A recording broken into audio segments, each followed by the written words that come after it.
Hey guys, happy Coronavirus Friday. I shouldn't really kid around about that. I'm out here in California, and this has become a very serious situation. As you see here, all my employees are working remotely from home. No one's in the office. I'm just here by myself today.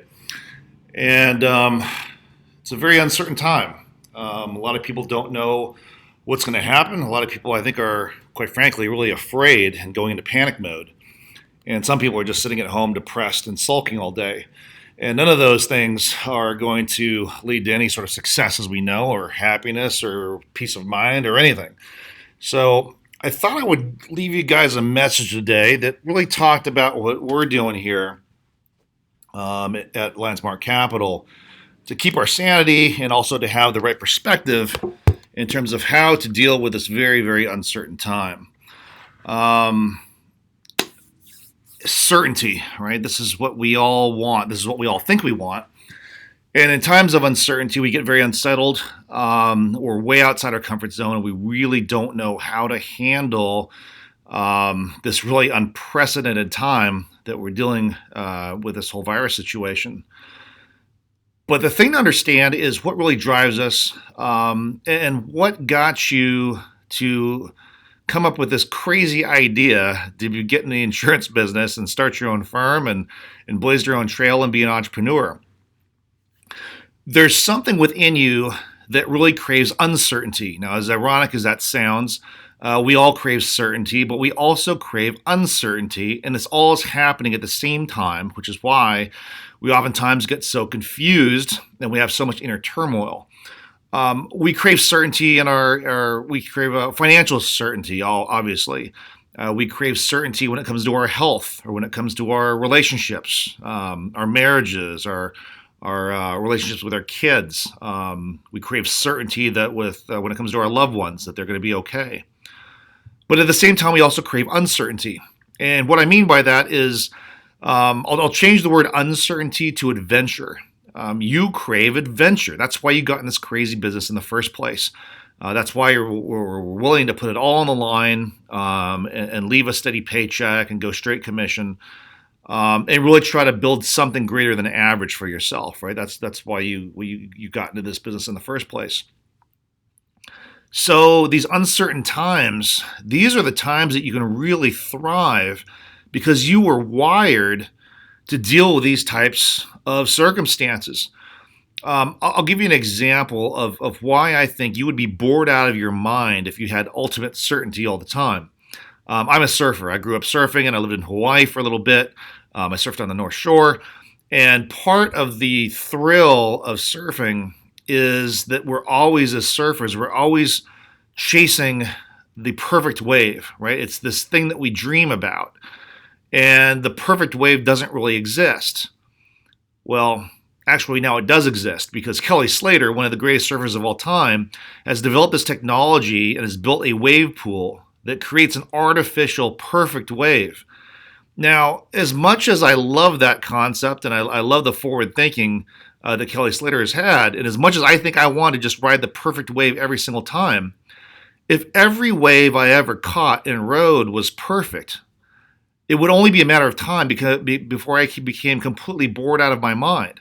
Just like if I woke up every day and had to go to the same job, do the same thing, and get the same pay every single day, for me, I would go completely insane. That's just not how I'm wired. And there's nothing wrong with being wired that way, but I'm just not wired that way. And so because I understand that about myself, that I actually crave the uncertainty/adventure, when crisis hits and we start sailing into uncharted waters, that's where I come alive. Whereas a lot of people, they freak out, they panic, they get depressed, they sulk all day, and again, they just go in the tank. And that's why I say if you're wired to crave that uncertainty/adventure, you can thrive during a time where your competitors are burying their heads in the sand. So the question is, why do we crave this uncertainty? And if you're watching this video, there's a darn good chance you're very similar to me and that you're wired very similar to me and that you do crave that adventure. I'll tell you what, the reason why we crave this adventure, and I've interviewed gosh, I mean, tons of uber successful people. And every uber successful person I've ever talked to, the thing they have in common is they all grew up deep down feeling like they weren't good enough. They all grew up with a chip on their shoulder where they felt like they had to prove something to their family, to their peer group, to the world, to themselves. And it was that deep-rooted insecurity that drove them to be so successful. That's what drove me to be successful.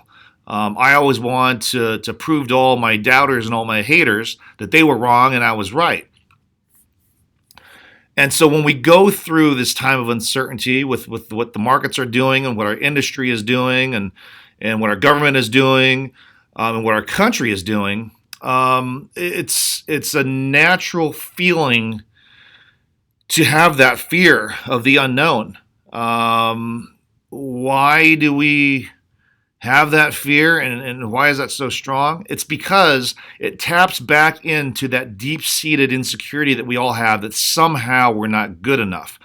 So if the financial world collapses crashes right on our heads, and we lose all the wealth that we accumulated and all the success that we built up, and the whole world comes crashing down, somehow we feel like we've, let our families down, let our kids down, let our spouse down, let our employees down, and somehow we let ourselves down. And I think that inner turmoil is what creates so much angst when we go through times like this, especially if you're an entrepreneur. You're just afraid of letting people down. But that's also what drove you in the first place.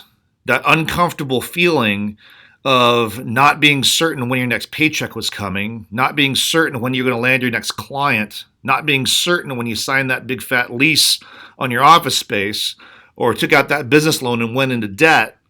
All those times of uncertainty, you absolutely thrived in. And so what I'm encouraging you to do now as we venture into this world of complete, utter uncertainty with the markets, with our industry, with the government, with the virus, with everything, is to dig deep down, back, and tap into that thing that got you to be crazy enough to start your career as an entrepreneur in the first place. We all know that the way you become successful is that you become strong and you become resilient and you become tough. And the only way you become strong, resilient, and tough is to make it through adverse times. You know, when you think about people that you respect and that you really look up to, whether they be real people or if you have a hero like in the movies, like we all love Rocky, right? Every successful person I know is a big Rocky fan. And when we saw Rocky Balboa get knocked down and have to get back up time and time again, as he was all bloody and he was exhausted and his nose is broken, we're all rooting for that underdog because we know what that feels like to get punched in the face and get knocked down.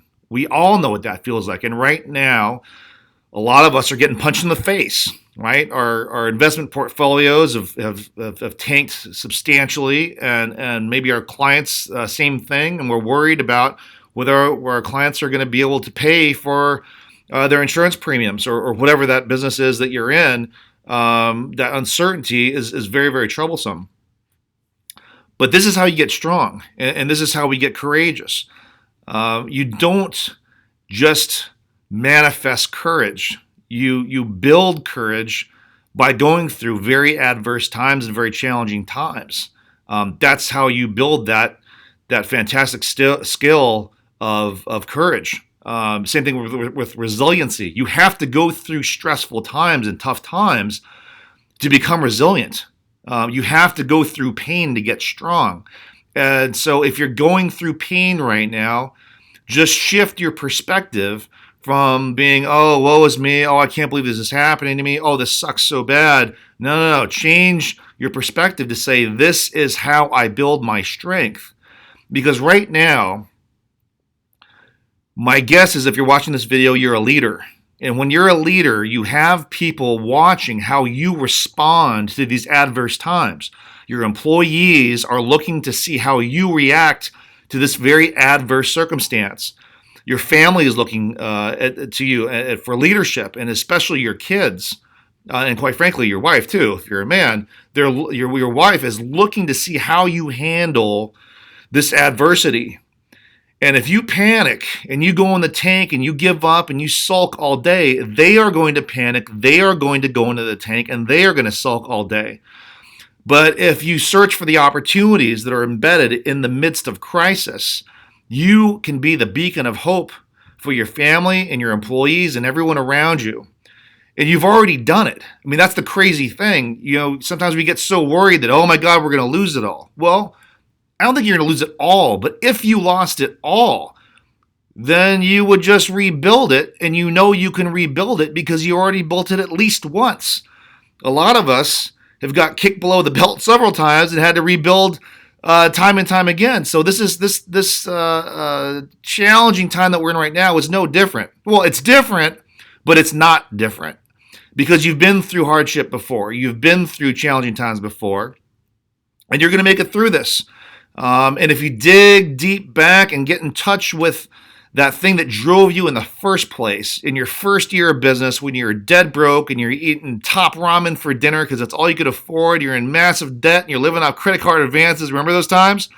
Those were the good old days, right? Those were the days you probably look back on with the most fond memories because you know how hard you worked and you know how much you had to overcome. And when you think back, those were times probably that you relished the most. Those are the times you probably talk about the most. And I'll end with this. If you're successful, and I'm guessing you're very successful, you're watching this video, sometimes, and I'm guilty of this, embarrassingly enough, I'll just be very transparent with you, there have been times where I started to buy into the hype of my success, and I started thinking I was pretty hot stuff. I remember when my career really started to take off, I wrote a book called How I Built a $37 Million Insurance Agency in Less Than 7 Years. And that book did really well. And a lot of people started taking notice of that. And I started doing motivational talks and sales coaching with several different insurance carriers. And I remember this one motivational talk I did for this carrier. After the event, they hosted a cocktail party. And as I walked through the crowd at the cocktail party, I heard people kind of whispering, oh, that's Darren Sugiyama. And my ego started to get inflated. And then I started to have people come up to me, shaking my hand. And some people had tears in their eyes, telling me how much my book and my talk had inspired them. And it was humbling on one hand, but at the same time, it really did stroke my ego. And I started thinking I was pretty hot stuff. And so I started thinking of all these really creative things I could say when I met these people, and they're going to tell me how great I was. And this one guy taps me on the shoulder, and I turn around with this big $1 million smile, expecting him to gush about my book or my talk. And he said, hey, bro, excuse me, I'm trying to get to the bar. So you got to stay humble. When you're flying high, you got to stay humble. Remember where you came from. And when you get kicked below the belt and you're on the ground and you're trying to figure out how you're going to come back and rise like a phoenix, remember that you've done it once before. You can do it again. And again, your employees and your family and your loved ones are looking to you as the leader to see how you react to all this madness. So, guys, I encourage you to stay positive as much as you can. Search for the opportunities amidst this crisis. And love on your family, and when we all come out of this, if you're tough and you're creative and you work your butt off right now, you could come out of this on top and even more successful than you were when you came into this. So God bless you guys. Look forward to talking to you guys soon. Enjoy the weekend. Again, kiss your family, hug them tonight, and we will all get through this together. God bless you guys.